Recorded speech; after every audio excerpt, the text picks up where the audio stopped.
Okay, welcome to the Asheville City Council meeting. Sorry for starting a few minutes late here. We just finished a very long work session ahead of this. All right, so everyone, if you would take a moment and mute or silent your cell phones. And if you want to speak tonight, please sign up to speak outside in the hall, right out here. And if you change your mind and decide you want to speak and you didn't already sign up, you can go out there at any time and sign up. If you could please stand for the Pledge of Allegiance. I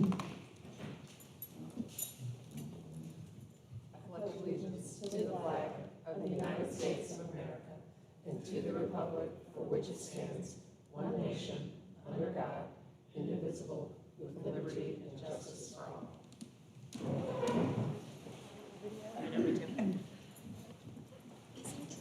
We don't have any proclamations tonight because we like to put them all on one night, apparently. Okay. So we don't have any tonight. Council, do you have any questions, comments, or a motion to approve the consent agenda? So moved.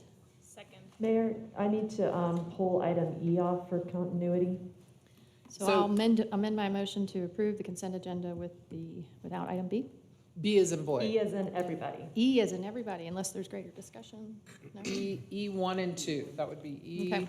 So So we amended. have a motion from Sage to approve the consent agenda without item E1 and 2. So moved. Or you seconded? Oh, yeah, Yes, sorry. good, yes, Let's very do thorough. long work sessions in council every Yeah, time. we're so, you're on it. Okay. We've been here since 2. We do not have anyone signed up to speak under consent, so all those in favor, please say aye. Aye. Any opposed? All right, so now do I have a motion to approve items E1 and 2 on the consent agenda? Don't all speak at once. So moved. Okay, Second. all right, we have a motion and a second. All those in favor, please say aye. Aye. Any opposed? No? Okay, thank you. We have adopted the consent agenda. I'm going to turn it over to the manager, Deborah Campbell, for the manager's report. Thank you, Mayor. We have our usual kind of quarterly update on the capital improvement program. We've been talking a whole lot about recovery initiatives and infrastructure needs and so forth. We just want the community and this council to know that we are still working on the previous approved bond program and projects. And we have Walter Ear, who's our interim capital management director, to give us an update. Walter. Good evening, Mayor, Council, City Manager, and staff. My name is Walter Ear. I'm the interim capital management director, here to give the quarterly update on capital projects. Tonight we'll take a moment to celebrate the capital project wins of the year so far, continue to highlight continued progress in capital and bond projects, and review planned and program work plans with a focus on fulfilling past commitments and meeting future expectations for all the capital projects that we have, whether it's general capital project, bond, or recovery. And then we'll follow up to a storm-related infrastructure process that was reviewed at the January 23rd recovery briefing. We'll emphasize that we're using a strategic approach to project development supported by good planning and strong communication. The wins, the completed projects. On the right, you'll see two pictures from the Memorial Stadium ribbon cutting. It was completed, substantially complete late last year with final completion earlier this year, and it was good to see a completed project. Roger Farmer Park, West Asheville, Sport Courts was recently completed a month ago.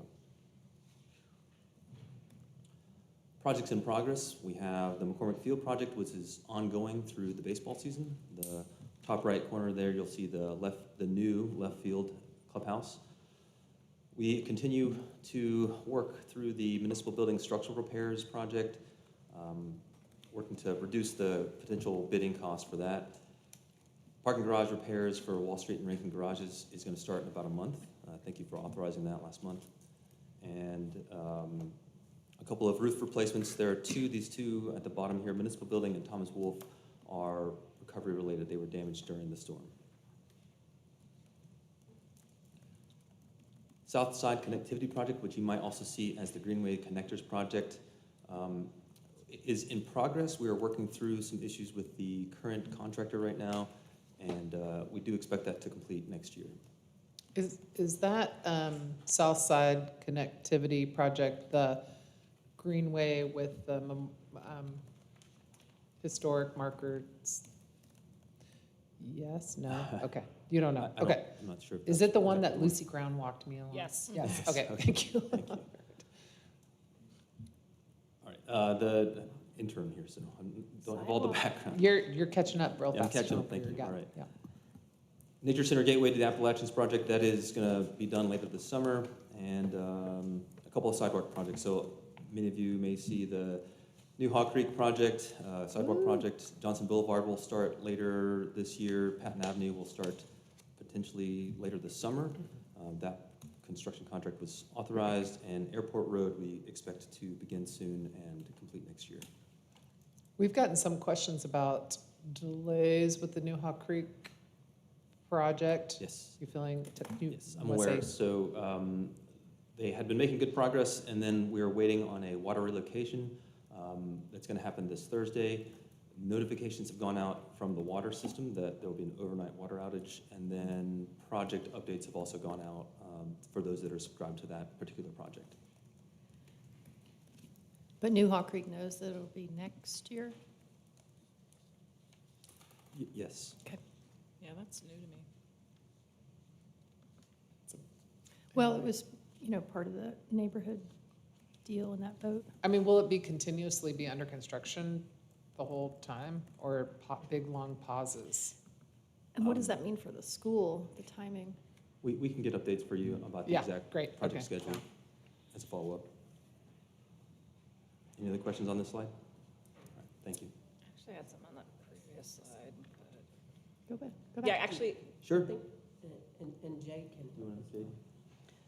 yeah, I had some on the other slide. I was gonna wait till the end, but the roof replacements, are we also installing solar? Because a lot of times when I ask about our pursuit of our 100% renewable energy goals, the response I get from staff is we can't install solar on old roofs. So we're gonna have 3 new roofs. So are we pursuing our That's right. 100% renewable goals and adding solar? So it's a following through with case by our case commitment? basis, right? So whichever one is so 29 Haywood is not a great candidate for that. There's a lot of shade, not as much exposure as you would want for a solar system.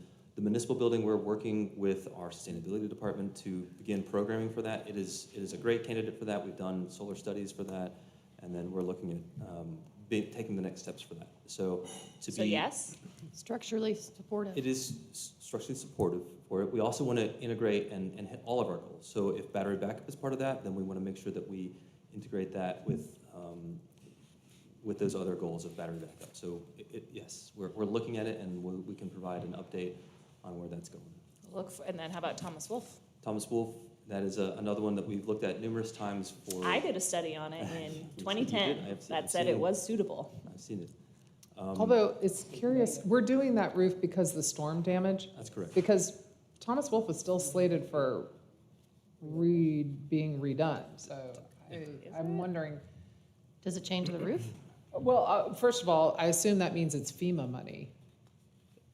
Surprisingly, municipal building was insurance money, but Thomas Wolfe, I believe, is FEMA money, yes. So So they'd be really great The- projects for the HMGP program.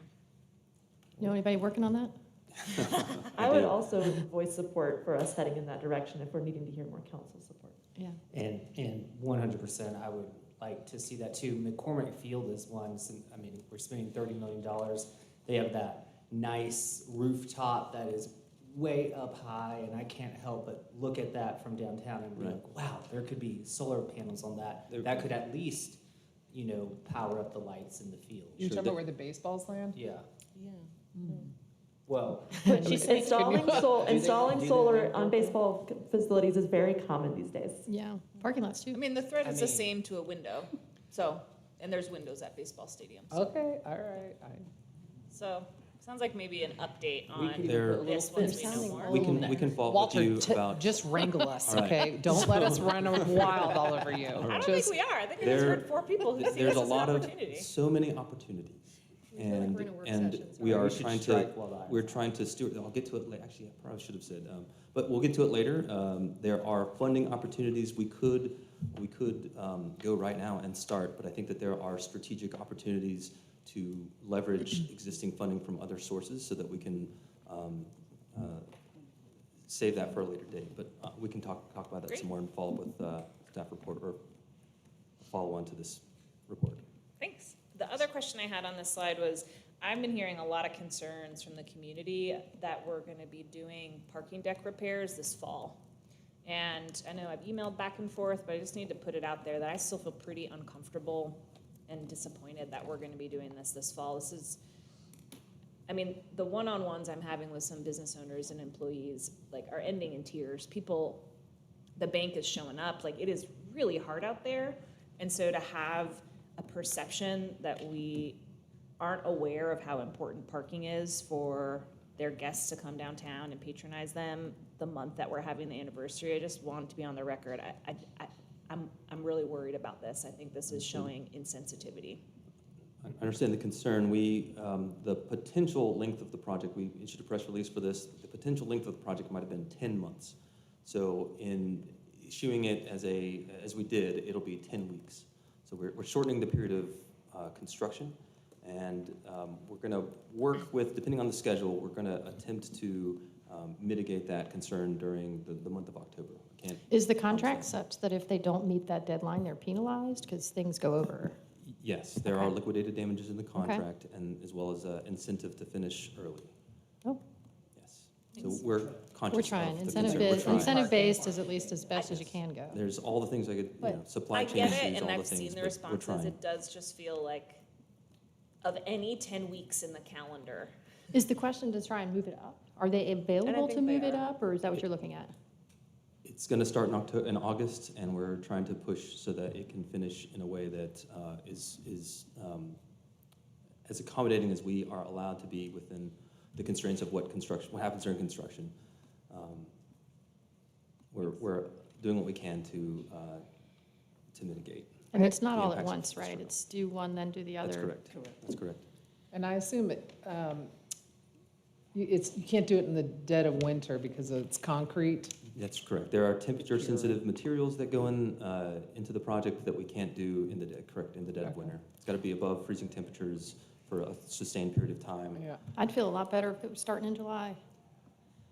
Yeah. We would too. Yeah. We would too, that's right. okay, that was it, thanks. All right.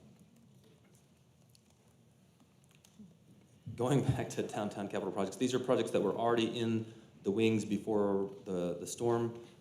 Again, we were sensitive to downtown concerns and are pushing these to begin construction next year. So the Cox Avenue project is about 90% design. Lexington Avenue sidewalks, you'll see a couple times because it's got different funding sources. Downtown Signals project is dependent on long lead items of the signal poles, and then Patton Avenue College bike lanes is ongoing. All right, looking ahead to some more future projects, not currently in progress. Parks Maintenance Facility, again, that was a facility that was damaged by the storm, and we're still working on site selection for that, and still working through the Transit Maintenance Center, looking at preliminary scoping and site feasibility for a new transit center that will enable us to execute the transit master plan for expanded service. Weaver Park is another project that's going to start in the future, and again, Livingston Street is a project that started or was initiated in the Tiger 6 round of grants and has come back as a transportation safety improvements project. And lastly, I'll skip a couple, but the Heart of the Block project, which was a grant-funded project, you might have seen it as the Building the Block project, and we're going to rebrand it as the Heart of the Block. These are general fund CIP projects going to bond project highlights. So for public safety, the Oakley Public Safety Station, Oakley Public Safety Facility improvements, you'll see a new fire station go where the current police station is. It'll be a LEED certified, we'll strive for LEED Gold project, and then when the fire station vacates their current facility, police will backfill that station as a renovated police substation. And we are planning for Fire Station 8 to receive an addition renovation, another that Council Ullman may be familiar with, that will also work on sustainable improvements on. Parks and Rec bond projects, Mountain Hills Pool, which we're familiar with, the Shiloh modernization project, again, design and engagement for those two projects. Parks and Rec has dedicated pickleball courts programmed into their bond, and the Walton Street park improvements are also programmed in that bond program. For transportation, street resurfacing, it gets increased with the bond program. Reed Creek Greenway is in the design and in the engagement phase of design engagement, and London Road is currently in the middle of design, and Lexington Ave, again, is in the engagement phase with the downtown business owners. The affordable housing, just to mention that it's, we got an affordable housing bond, and it will implement and help implement the affordable housing bond, affordable housing plan. For a full list of projects, you can follow the link below.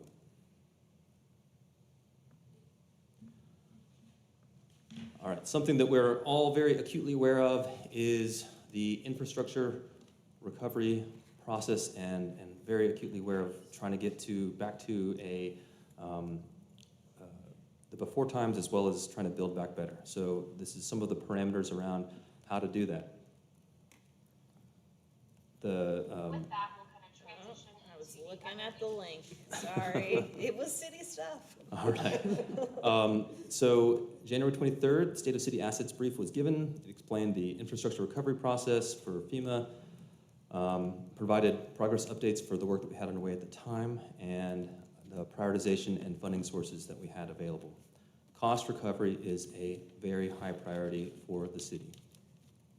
It's dependent upon meeting federal requirements and grant-specific scope requirements. So the type of funding that we have and the requirements of those funds may define and will define how much money we have to use, and then what the projects will look like, where we can use that money. It's an alphabet soup, if you can see that little picture behind there, of federal acronyms. The FEMA Public Assistance, or PA program, is effectively a build it back as it was with some mitigation. The FEMA Hazard Mitigation Grant Program, or HMGP, and the HUD Community Development Block Grant Disaster Recovery, CDBG-DR program. As far as a little bit of progress updates, we in the process are done with our side of the damage inventory. We've delivered those to FEMA, and they're currently finalizing their review of those. The next step will be working on project scoping, in which we, with FEMA, put those into specific buckets of small and large projects that they then agree with, and then after that, we can start talking about how much money is associated with those projects. Again, FEMA funding is critical to maximize funding recovery, and then it may also extend project delivery timelines. So the two buckets that we are working with is smaller projects and large projects. The smaller projects are focused on less complex scope, effectively restore in kind, smaller cost, simpler reimbursement process, and effectively a quicker project delivery. To date, as of this presentation, we have 31. Some examples of those are 8 River Arts Place, Montford Park Storage Building, Communication Tower repairs, again, roof replacements at the Municipal Building and Thomas Wolfe Auditorium, and then various minor repairs to greenways, fences, roadways. The large FEMA projects, of which many of us have heard about, are a wider geographical area needing integrated designs because of the larger scope. Multiple constrained funding sources. For some examples, the French Broad River Parks Recovery Project, the Azalea Parks Infrastructure Recovery Project, and the North Fork Water Treatment Facility. We expect all 3 of those to seek funding out of the 3 different buckets of federal funding. And then the municipal golf course is considered a large project, as well as some public works, larger projects, bridge repairs, et cetera. Our approach to this is to effectively design it twice. We need to get that baseline cost estimate for repair in kind with some code updates, so 2 feet above base flood elevation, so that we can begin the discussion with FEMA about how much PA recovery we will get for those projects. We still don't know the number. We have some estimates on our side, but we need to get to that state so that we can really know that PA number. So later this fall, you'll see these contracts come in as design contracts to begin that process.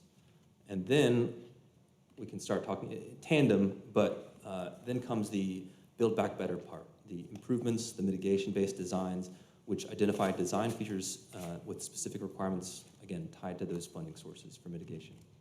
So that would be HMGP and CDBGDR. All three of those funding. PA has It has some mitigation, Exactly, right, yes. a little bit, right? That's right. Yeah, it's like you get an estimate what's going to cost to repair your house, and then you're like, you know what, maybe we need to add solar panels, or we need to do something to build back better, and that's where you got to pull in these other buckets. It is a smorgasbord of alphabet. That's right. It's- We're working to keep expectations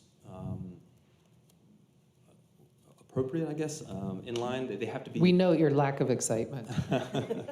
I'm very excited. This is a great opportunity. For the Okay, city. all It really right, is. this is you excited. But Doing better than Jade. it's big shoes to fill. They have to mitigate a potential disaster and make things better specific to disaster recovery funds. Yep. No, I mean, not to understate it, this is very technical, but it's a tremendous opportunity for the community to build back better in all the areas that were affected by the storm. So all along the French Broad and Swannanoa and our water system, and so it will take a long time, but we have an unprecedented amount of resources in a limited amount of time to be able to do Yes. it. Just to map out exactly where these are for two of the projects, each one of these bubble call-outs is where we identified a damaged inventory item, and at least for these two projects, that's exactly where the project will be focused in these mapped areas. Again, key takeaways for today, taking a few moments to celebrate the wins that we have so far, review the programmed and planned work plans for existing projects, whether it's past commitments or future expectations. They're all on the table for general capital bond and recovery projects, and then reviewing that, emphasize the strategic approach to project development supported by good planning and strong communication. Good job. Yeah. Thank you. Thank job. you, Walter.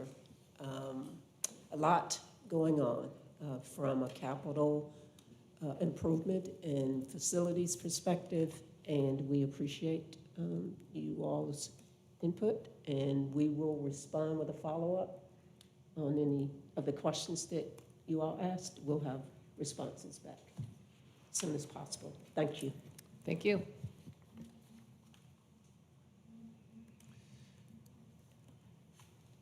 Okay, so we have concluded presentations and reports, and we have one public hearing item. Oh, good, Will's already here. Phew. It's a public hearing to consider a conditional zoning request for the property located at 215 Glen Bridge Road from CI Commercial Industrial District to Commercial Industrial Conditional Zone, CICZ, for the purposes of constructing a 19-unit multifamily building. Will Palmquist is here to present this item. Thank you. Good evening, Mayor, members of council. Will Palmquist with Planning and Urban Design.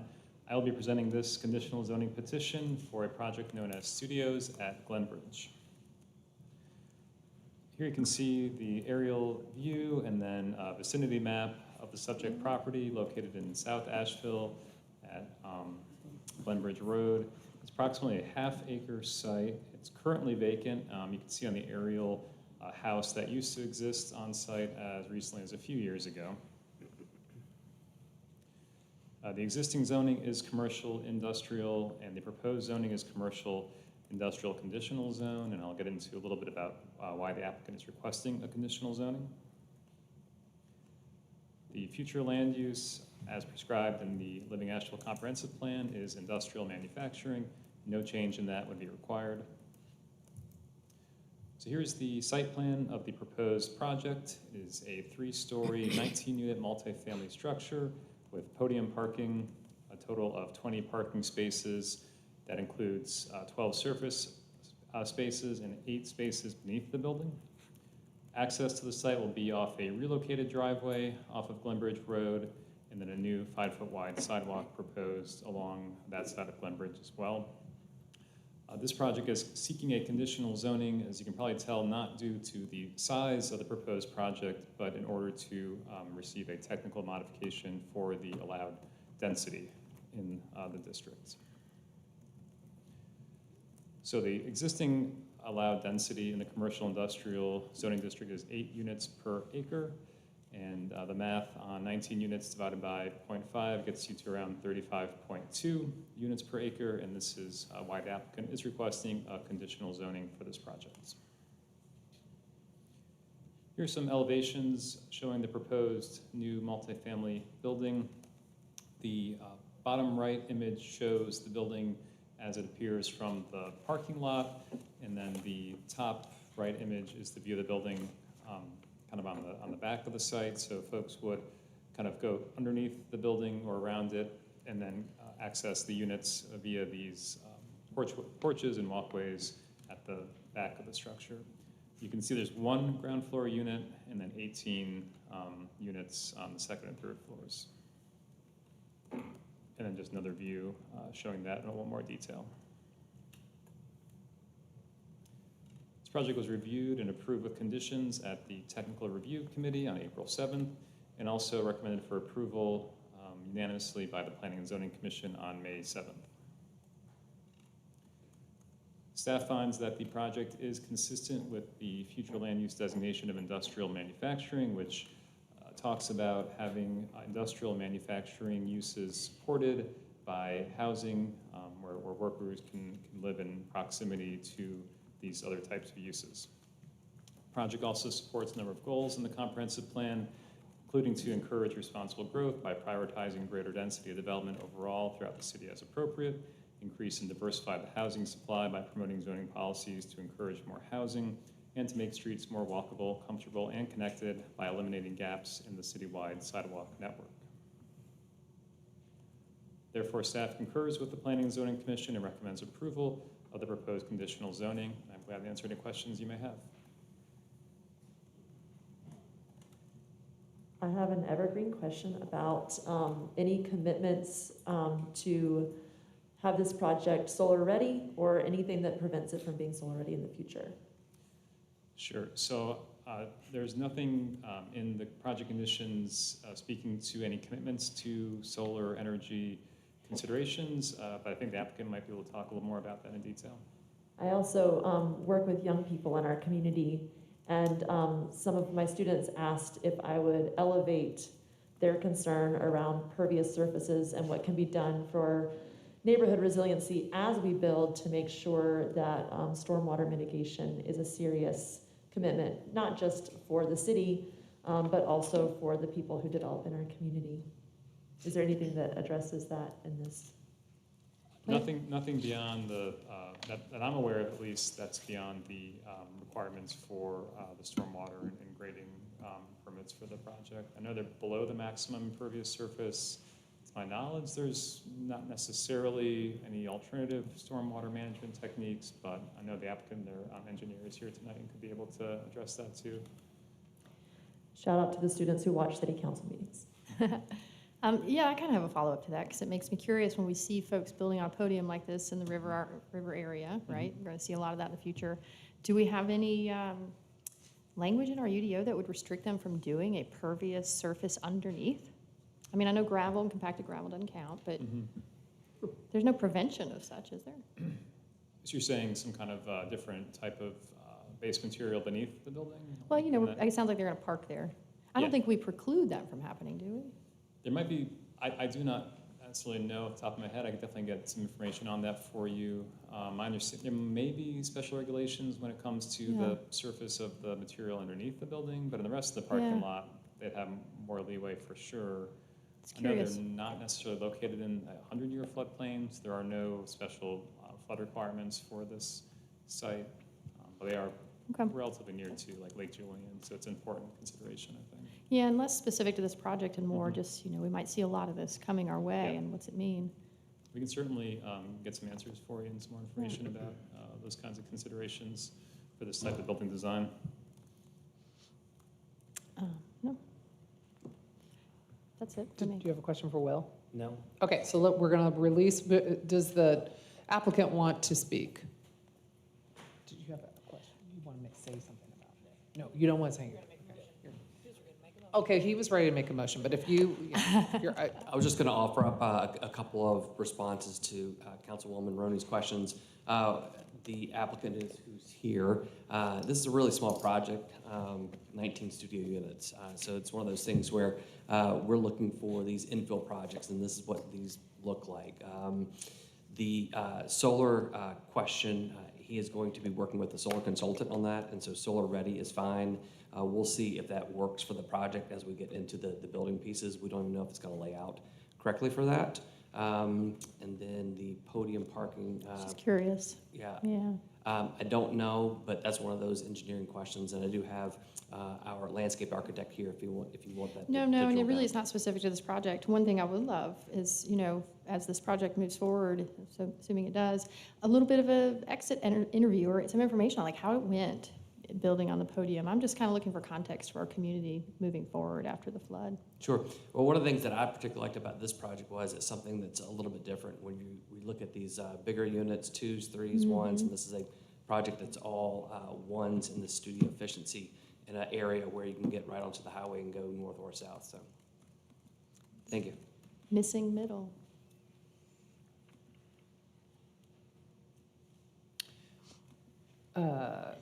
I'm going to open the public hearing, and I'm going to close the public hearing because no one signed up to speak under this item. Council, do you have questions, comments, or a motion? And there's probably a motion yes. I make a motion to approve the conditional zoning request for the property located at 215 Glenbridge Road from commercial industrial to commercial industrial conditional zone, CICZ, and find that the request is reasonable, is in the public interest, is consistent with the city's comprehensive plan, and meets the development needs of the community, and that the request, 1, prioritizes greater densities of development overall throughout the city as appropriate, and 2, promotes zoning policies to encourage more housing, and 3, eliminates gaps in the citywide sidewalk network. Second. All right, we have a motion and a second. Just one more comment for the developer. We learned just recently that we have a 0% inventory in available units that are considered affordable, 80% AMI or lower. It's not, yeah, it's in our most recent study. But I guess I'm just encouraging the developer to perhaps look up the Thrive tenant landlord program, because I know they have an active list where they're trying to place folks, and they're helping close the gap between what the voucher allows and the rent is asking. And I just talked to them yesterday, and they have folks. So just a consideration that you could potentially rent to some of those folks. That's it. Okay, yeah, I was trying to remember. Okay, so we had a motion and a second. All right, all those in favor, please say aye. Aye. Any opposed? Okay, thank you. Council, we have one item of unfinished business, and that is an ordinance adopting the fiscal year 2025-2026 annual operating budget. I'm kicking it to Deborah, and then I'm sure she's going to say some words and then kick it to Tony. Yep, we will be having Lindsay do the And presentation Lindsay. tonight. But again, good evening, Mayor and City Council, staff, and the Asheville community. As stated, the anticipated action tonight will hopefully complete the budget development process that's been underway for the past 6 to 9 months. Due to Tropical Storm Helene, managing this year's budget and developing next year's proposed budget, which would be the action that you'll be taking tonight, we hope, has been extremely challenging. But we, staff and council, persevered and have found a way to develop a budget that maintains the city's core services to the community, restores the fund balance in a manner to maintain the city's strong credit rating, and utilizes one-time revenue sources such as Community Development Block Grant, Disaster Recovery Grant funds, and Federal Emergency Management Agency dollars to fund the community's recovery priorities to enable us to build back better. And then lastly, and most importantly, we have tried to develop a budget that minimizes and mitigates the impact on our property owners. Again, I want to recognize Finance and Management Services Director Tony McDowell and the staff in the Budget Division, including Lindsay Spangler, Heather Carey, Abigail Riley, Liz Green, and Natalie Bailey, for all the numerous meetings and hours spent to manage this process and help develop this budget.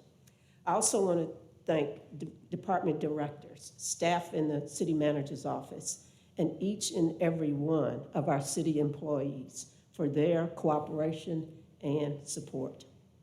And last, but certainly not least, I want to thank you, Mayor, Vice Mayor, and Council for the many hours you all spent helping and guiding us through this budget process. I will now turn it over to Lindsay Spangler to review the proposed budget and changes that have been made since the manager's budget was presented at the May 13th meeting. And we do apologize because this is a lot of information that you all have heard before, but we think this is so important. Some people may be tuning in who haven't heard. So take it away, Lindsay. Thank you very much, Ms. Campbell. And just to echo what Ms. Campbell said, thank you all for your support during this whole process. It's really been a whole of government approach to this budget, and it's been amazing to see everyone kind of participate and get to where we are today. So thank you for letting me be here to discuss with you again. All right, last time, guys, let's do it. Your enthusiasm. Yeah, is seriously, wonderful. this is like one big party tonight. We're on our way. Great, all right, so last time we all met, we had the public comment to hear from the community about their feelings on the budget, and today you will vote. So the budget includes a 3.26 cent property tax rate increase, which will allow us to continue with current operations throughout the city. Also will provide a compensation adjustment for employees, and it will allow us to maintain a strong fund balance to help us maintain our credit rating. And at the last meeting, at the agenda briefing on last Thursday, we heard from council a majority support to add 3 firefighters to next year's budget in the January Academy, so half of a year of salaries for them. And the proposed budget that we presented to you in May has been amended to include the cost of that, and it will be funded through fund balance. All right, everyone's favorite slide, the calendar. So just showing everyone where we've been, when we started back in February at the retreat, all the times that we've come to you to discuss, and here we are at the end of the road. Also just want to remind everybody the themes that we've been trying to focus on, especially this year as we're dealing with recovery from Tropical Storm Helene. These are kind of the key themes that we've been trying to keep in mind. So we want to make sure that we are maintaining the city's core services while also minimizing cost increases to residents and businesses, since we're all trying to recover from the storm together. We have been trying to maximize one-time revenue sources as much as possible, and that includes using federal funding as well as some other different funding sources so that we can minimize the increases to residents. And lastly, and of course always, we aim to develop a fiscally responsible budget that helps us to maintain our financial metrics and our strong credit rating. So here was the proposed budget that was presented to you all in May. Later on, I'll show you this chart, but with the adjustments included. But just for history, just to show you the $256.1 million budget. All right, a little bit of history. So, Tropical Storm Helene has led us to need to reevaluate some of our revenue projections for next year, And so we have worked with departments to instruct them not to request any additional funding or positions for next year, and so the proposed budget reflects that. However, there are some unavoidable cost increases just associated with continuing existing operations. So a lot of that is people, so that a lot of that is increases to healthcare and our state retirement contributions. So what that leads us to is a situation where our revenues were not expected to be covered, were not expected to cover our expenses, meaning we needed to find some budget balancing strategies. So we worked with departments to find about $5 million in budget reductions, which were meant to close the gap without creating an undue burden on the community or reduce services. We also were able to utilize some one-time funding sources, such as fund balance in the street cut fund and the transit fund to cover cost increases. And of course, we also were able to receive a $5 million loan from FEMA that is included in the budget as a one-time revenue. So this next section, we have spent a lot of this budget process talking about what's new to the budget, what we're proposing to add, but we also wanted to kind of take this presentation to focus on all the ongoing work that we're doing. So we have this $256 million budget. What are the things that the city is doing to cover that?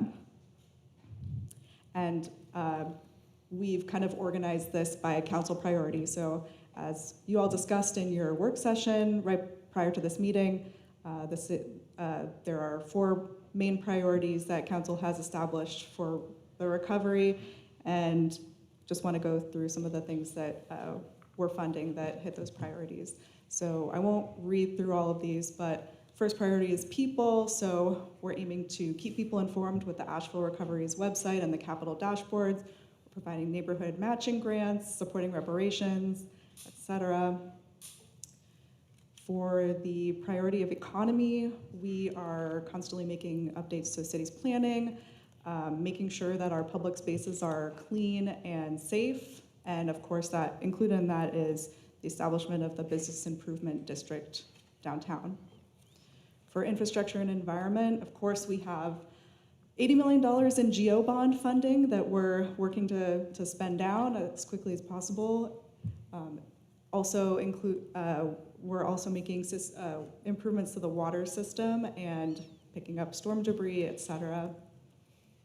And lastly, housing. We are using CDBG-DR funds to enhance affordable housing for the city. And we're also using GEO bond funding to fund the Housing Trust Fund and get more affordable housing in that area as well, in addition to supporting our homeless community through the Continuum of Care and other programs. So that's all the things we're already doing, and just now we'll speak a little bit to the things that are going to be added to this new budget. We've worked with you all through this process to figure out what is the compensation adjustment that makes the most sense for all city employees, that remains fiscally responsible, but also helps to recognize our employees, that many of whom were first responders during the storm. And this is where we landed. So folks on the general pay plan above the median salary will get a 3% increase to their salary, while those below the median will get a $1,740 flat increase, which is equal to 3% of the median salary. So brings the people below the median a little bit higher. For those on the police pay plan, we're transitioning them to a new pay structure, which will include some compensation adjustments to avoid compression amongst employees. And for those not receiving that adjustment, they'll receive a one-time 3% increase next year. And for those on the fire pay plan, they'll be receiving a 3% increase as well. And we also just wanted to note here that during the public hearing last week on the budget, there was some incorrect information that was given by a community member about the changes to the fire's pay plan last year. And so we just wanted to kind of add this information here for the record that last year we did give firefighters, beginning on-shift firefighters, an increase of $4,000, which is about an 8.8% increase for those lowest paid on-shift firefighters. And in addition, police pay plan employees received a 6% increase, Those on the general pay plan also received an increase as well. Moving on, so the proposed budget also includes $205,000 for firefighter promotions, which will allow AFD to put in the supervisory structure in place for implementing a fourth shift. And what this does is allow the fire department to start this long-term process of moving firefighters from working 56 hours a week down to 42 hours a week. And the way that they will achieve this is through hiring more firefighters, a few year by year. And in the proposed budget, we didn't include any additional firefighters for this year. We kind of left it to future councils and staff to determine what the resources will allow in that situation. And again, were changes made to this since the proposed budget, but just for the record, wanted to show what was originally proposed here, and then we'll get into the changes later. So we take the existing operations, the compensation adjustments, the pay plan for APD, new fourth shift, maintaining our fund balance, and what we need to close the gap is a 3.26 cent increase on the tax rate. And you'll see here the average homeowner impacts as well. Quickly to just go through some highlights from the enterprise funds, there were some increases in the water fund due to the fee increases that you folks approved at a recent meeting, and there were also some changes to the parking and transit funds here. Lastly, just one slide on the CIP, which Walter went through a lot of the projects that are in the CIP just now, but next year we're expected to spend $26.5 million, and this doesn't include the GEO bond funded projects or the federally funded FEMA recovery projects. All right, so since the proposed budget was released, there have been a couple changes that we wanted to run through with you so that everyone's on the same page about what you folks will be voting on tonight. So as discussed, the proposed budget did not include any firefighters. So we've heard that a majority of council is supportive of hiring 3 additional firefighters as part of the January 26 class. So this, the budget you'll be voting on tonight will include funding of $155,000 for those 3 firefighters. And the future year cost will be about $248,000. And this will be funded with fund balance next year. And then for future years, we'll have to kind of take into account our revenue projections and figure out how to fund them in future years. So here's just some pros and cons that we had presented to council during the agenda briefing. So pros is it allows council to further demonstrate their support for the fourth shift and just kind of accelerating that process by adding the 3 firefighters next year as a show of support for that.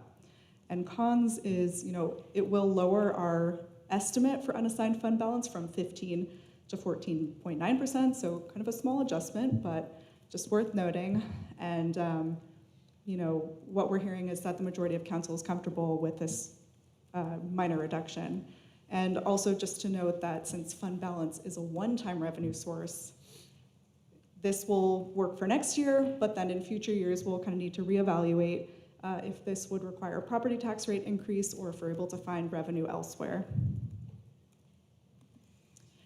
And there's a second adjustment we wanted to just bring to everyone's attention in the street cut fund. So there's a little technical adjustment made of $130,000 for a vehicle that was scheduled to be purchased this year, but because of procurement delays and the storm, the purchase won't be finalized until next year. So basically we're kind of taking it down in this year and putting it up in next year. And this is in the street cut fund, and it is paid with debt service that is paid by the street cut program participants.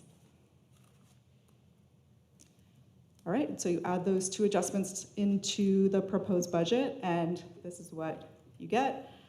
$256.36 million, which still kind of rounds down to about a 2% change to the city's budget. All right, and that's it. I'll leave you with this last slide that is the action that will need to be voted on, which is a little bit complex because it involves This looks like Brad's doing. Yeah, I'll pass it over to Brad for this one. Thank you I thought you all. wanted to go on vacation tomorrow. Okay. I have a question, if I could. There's something that's been coming up in community, and we haven't talked about in the budget cycle. We won't achieve an economic recovery without workers and their families, and I know there's a desperate need for more rental assistance. When the fiscal year renews, are we anticipating the regular CDBG funds could include rental assistance? Oh, Do we know? I think we've talked about that at the COC, and Emily was here, but I believe so. But- Okay. Yeah, and I know I'm walking up here, but I'm not sure I have an answer. Yeah, really, you I do look know like, the- I'm like, The let's see what Tony says. CDBG fund budgets and the home budgets are scheduled to come to you all, I think, in July, right? July, They were running yeah. a little behind on that. So they'll be back, I think, next month with those budgets, and so we could get those questions answered then. Rental assistance and repair were definitely topics. Okay, thank you. So we have already taken public comment on the budget, so there is no further public comment on the budget this evening. This is the time when you could make long speeches or short speeches. I do have Or a ask prepared- questions. I do have a prepared statement. Okay. I appreciate my colleagues for joining me in this small but mighty symbolic step of funding 3 of the 14 first phase positions for a 4th shift, as studied by our Asheville Fire Department, designed to reduce the 832 additional hours every year that our firefighters are scheduled beyond the 40-hour work week.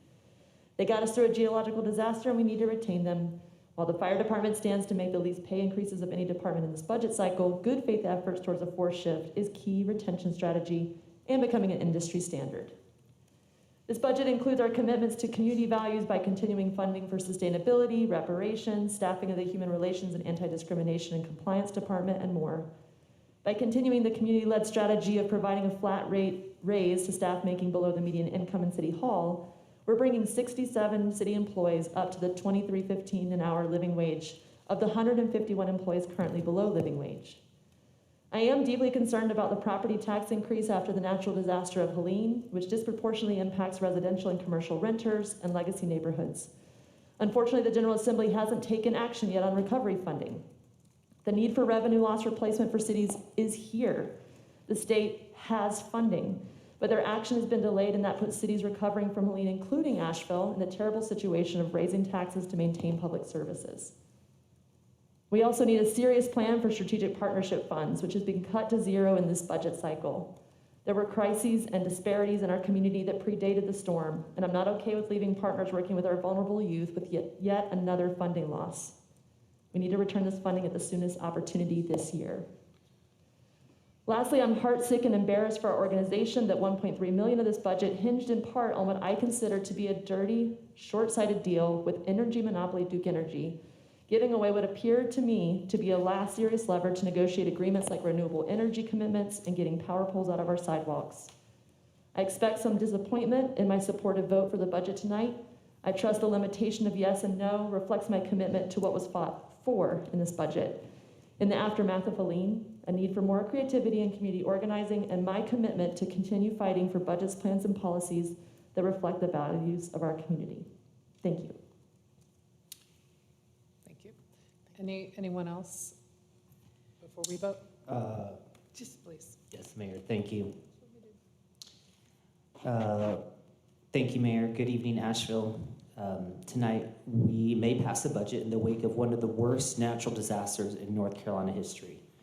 This was my first budget season as one of your council members, and I think we have approached this process methodically, listening and learning with one mission: to deliver for the people of Asheville with a budget that kept all of our services in place and provided a much-needed pay raise for our city employees who have tirelessly worked in and day out and have taken on extra recovery work since the storm. This budget wasn't easy. Staff and council spent hours in meetings, wrestling with numbers, asking hard questions, debating values and trade-offs. And I want to thank our city staff, Tony, Lindsay, Deborah, Jade, Ben, Brad, for showing up again and again. And also thank my colleagues for showing up with dedication and grace. And I think that out of that difficulty, there's something that is worth being proud of. We reduced the budget by over $5 million without eliminating a single position. We preserved every city service, we kept our reparations fund intact, and we continued support at levels that we had continued to fund them for our strategic community partnerships. And we even have money for litter and syringe cleanup, as well as funding our Asheville firefighters resource extensive support team. We also raised pay for our frontline workers, including a new pay plan for the Asheville Police and an innovative fourth shift for firefighters, positioning us as a regional leader in firefighter pay and wellness. And I want to thank Mayor Mannheimer for sealing that deal. Thank you. And we did all of this while navigating one of the most difficult financial moments in our city's recent history. Now, as Councilmember Roney said, this budget includes a tax increase, which sucks. And I hear from folks that even a small increase is no small matter, especially for those on fixed incomes, renters, small business owners, and working families already stretched too thin. However, as I saw it, and I think the majority of my colleagues saw it, to be fiscally responsible, we did not have many options that did not put our long-term financial health at risk. And also importantly, as Councilmember Roney stated, the state of North Carolina has not yet provided revenue replacement for cities like ours devastated by Helene. And without that support, we have very limited tools to generate income. So we faced this reality, either raise the revenue we need or cut the very services and staff our city depends on. So tonight I'm content with what we've done. However, I also know this work is far from over. We will continue fighting for revenue replacement. We will continue listening to our neighbors and ensuring every voice is heard. Thank you, Mayor. I feel like I need a pom-pom for that. I mean, I really appreciate both of my colleagues' words, so I'm going to keep mine very limited and echo much of that same sentiment. It has not been an easy budget cycle. I know our staff, we put them through the ringers, and I'm really grateful that you took the time and energy to stretch it out and to give us so many opportunities to ask our bajillion questions and to go back and forth so many times like you did. But I just want to express my appreciation. It's a really challenging time throughout everything we're doing in the community right now, and this budget is no different. So yeah, thank you. I couldn't say it any better than both of you just did. So I appreciate all your words. I'll Okay, jump in. oh, go ahead, please. Yeah. This has been a very hard budget for me, and I started in a different place than where I'm landing. I mean, my colleagues have said a lot of the same sentiments. I'm very concerned about unemployment, and any tax increase is painful for a lot of people right now. And at the end of the day, when you look at the bulk of what the tax increase goes to, it goes to two things. One, to make our fund balance basically whole so that we can continue borrowing money to repair our community and build the community we need. And two, to give our employees raises. And I can't look y'all in the eye and say, good job for saving our lives during the storm and live on last year's salary. I just can't do that. So the thanks around for how hard staff have worked to pull this together, how hard council has worked to look through all this, I echo. But I think at the end of the day, our public servants, we relied on them to save our lives, and they deserve a cost of living. And so I'm in support of the budget. Anyone else? Oh, okay. I do want to thank Deborah and staff. You all have done an incredible amount of work on this budget, and to this council for working so hard on it. We had, I think, a much better process this year, which you can see as a result, and a lot of community engagement. We don't have a packed house tonight on this, and so that, to me, that's an indication that there's been a lot of meetings and a lot of opportunities for input along the way. So where we land is, it's definitely a compromise. The other thing I would reflect on is With a hurricane disaster like we've just experienced in our community, I think it creates a lot of uncertainty for community members, and it can be very distressing. And one thing that is reassuring to the community is leadership that is in lockstep together in terms of making hard decisions for our community and moving us forward. So I can't predict the future, but I'm hopeful that we have unanimous support for this budget tonight, and as an indication to the community that we're working hard together to help our community recover from this disaster. With that, does anyone want to start the 5 motions? I move to adopt an ordinance adopting the fiscal year 2025-2026 annual budget. Second. All right, we have a motion and a second. All those in favor, please say aye. Aye. Any opposed? Yay. Okay, how about number 2 motion? Okay, you have to recuse me because of this. We need more excitement, Mayor. Yes. I move to recuse Mayor Manheimer from voting on the attached budget amendment in accordance with North Carolina Session Law 2021-191, SB 473, Economic Development Coalition. Second. All right, we have a motion second. All those in favor, please say aye. Aye. Any opposed? Okay, Just keep going. keep going. I move to adopt a fiscal year 2025-26 budget amendment in the amount of $100,000 in the general fund to allocate budget from city manager's contingency to fund the city's annual contribution to the Economic Development Coalition. Second. All those in favor say aye. Aye. Except me, because I'm not supposed to vote on that one. All right, any opposed? All right, next. Move to recuse, did I just remove? No, you're Okay. doing another one. Yeah. Move to recuse Councilwoman Turner from voting on the attached budget amendment in accordance with North Carolina Session Law 2021-191, SB 473 for the Sports Commission. Second. All right, so all those in favor, please say aye. Aye. Any opposed? And then finally, I move to adopt a fiscal year 2025-2026 budget amendment in the amount of $45,000 in the general fund to allocate budget from city manager's contingency to fund the city's annual contribution to the Sports Commission. Second. all right. We have a motion second. All those in favor, please say aye. Aye. Except Sage. Any opposed? All right, we did it. Yay, I mean, we collectively, we did That's the it. first That unanimous was budget I've that done. was a visual relief That's there. awesome, yeah. That was the first one? Unanimous budget I voted on. Oh, that you. Oh, really? So that's 3 years in a row? Back in the day, Yeah. we used to do that a lot more. Well, I know a lot of us had some challenges and uncomfortable moments, so I Thank you, appreciate Kim. us all coming together. Okay, good job, everybody. And now we are at the end of our agenda. I guess staff's gonna go out and party now. They look like it. Go to Okay. bed. Thank you all. We have a couple people signed up for general public comment. Folks who are signed up for general public comment, you'll have 3 minutes to speak. Please watch the lights on the lectern. Green means go, orange means you're getting close to the end, and red means stop. Thanks for being And- here, Chief. Sorry.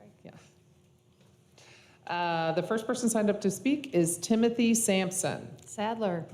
It says Sampson, but It's Sadler is what it's. Sadler. Did you I change your know. last name?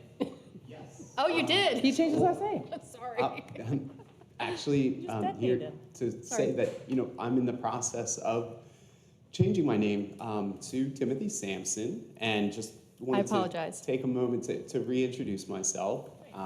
Yep, I have been out of town for about 5 years now. I've been back to visit a few times, but now firmly reestablished and excited to be in such a wonderful place with great civic leaders. And more than anything, I just wanted to kind of speak to what I've kind of been through recently. I kind of hit a really low point in my life about 6 months ago, and I've had depression and anxiety issues throughout my life, but I hit a really bad point about 6 months ago, and trying working within the conventional medicine and healthcare arena was just not finding the support that I needed, and I'm so glad that happened, because it allowed me to have a personal awakening through using a psychedelic assisted therapy protocol. And that, hopefully that's a term that you'll hear quite a bit more of.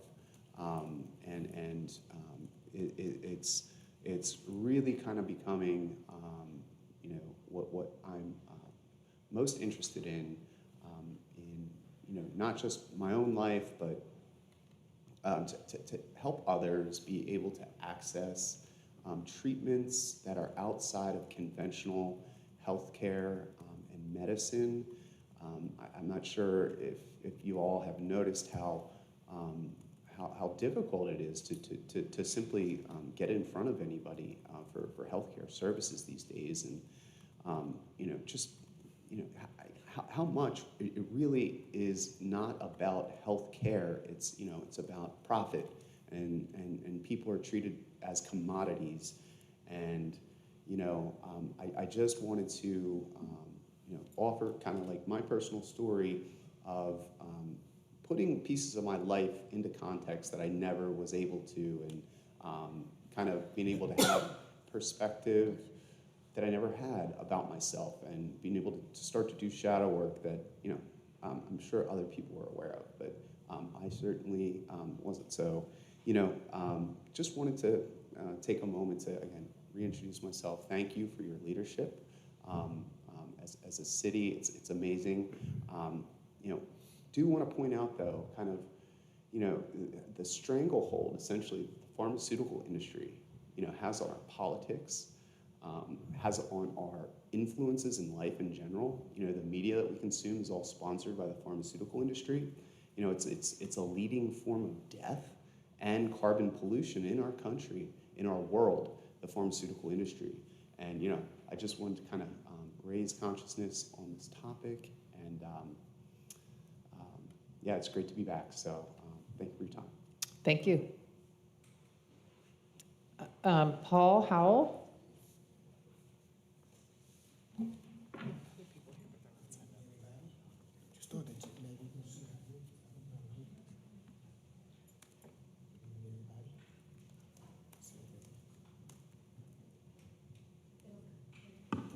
Okay, well, good.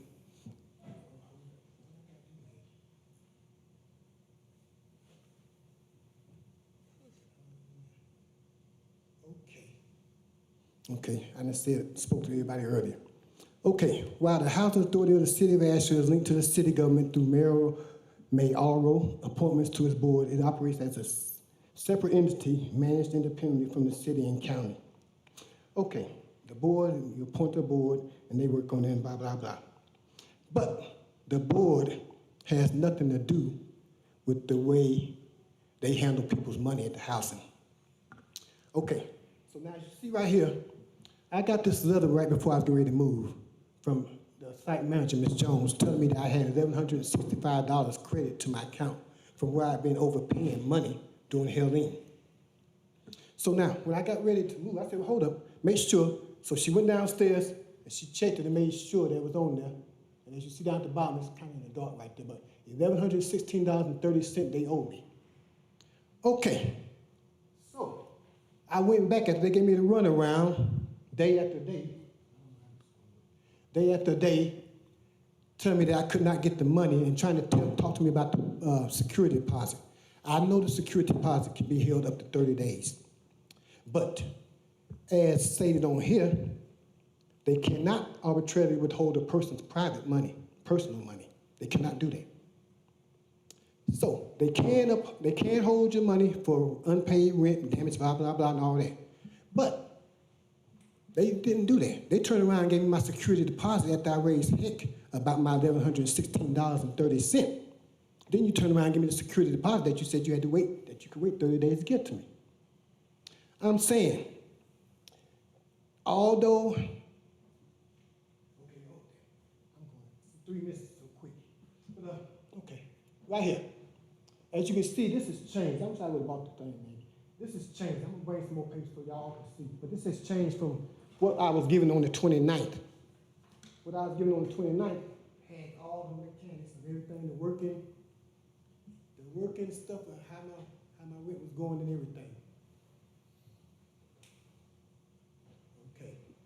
Now, this paper right here, it stops in April. Now, I didn't move out until May the 31st. So on May the 2nd, I went downstairs and I talked to the site manager. She said that they had removed the money from my account, the credit, like they said on this letter here. They took the money out of the account and paid it to my rent. But yet still, on this paper right here, they skipped from April the 7th all the way down to the end of May. They didn't even put my rent down being paid. So they trying to fix everything up, but you cannot fix what you already showed me. Because unlike most people, I don't throw all my stuff away. I keep my papers because I know I'm dealing with crooks. But yeah. So now, what they do, they do come to the city for money, for funding. Y'all can stop that. Thank you. Now that's y'all do that, please.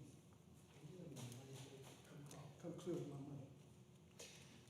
my money. That concludes the general public comment for this evening. I don't think we have a closed session. No. So we are adjourned. Yes. No, we're not.